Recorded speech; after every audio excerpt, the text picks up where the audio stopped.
Hello, let me know where you're from in the world and what time it is after liking this video. Don't let them in.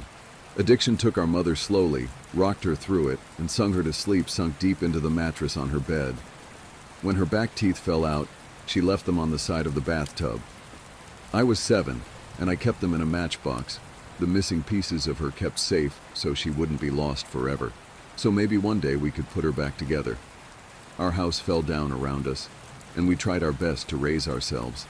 The ceilings had water damage, and the bottom stairs had dry rot, and in the winters the radiators would bleed rust. But it was still our house, and Annie made it a home. My sister Annie mothered me, with lopsided band-aids on bruised knees and lukewarm microwave meals. She told me ghost stories and didn't mind when I crawled into her bed later on, too scared to sleep alone.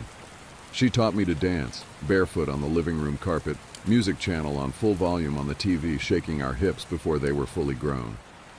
She always let me shower first so the water was hot, never complaining when she had to make do with cold. She brushed my hair every day before school, even when I screamed, and hit her when she caught the tangles. Annie was dark-haired like her father, whoever he had been, but I was blonde. Annie was desperate to be blonde too, like Marilyn Monroe, like Mom.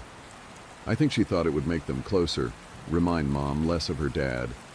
I'd give anything for her to have her hands in my hair one more time, even if it hurt. She moved to New York when I turned 18 and never came back.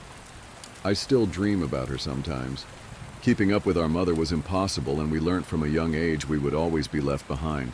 It didn't make it any easier. When she was drinking light, she shone, would wake us up at 3 a.m. with pancakes, dripping in cherry syrup. Sometimes when the weather was right, and she'd had enough being drunk alone, she would call our school up and tell them we had both come down with summer sickness, and we'd drive to the beach instead.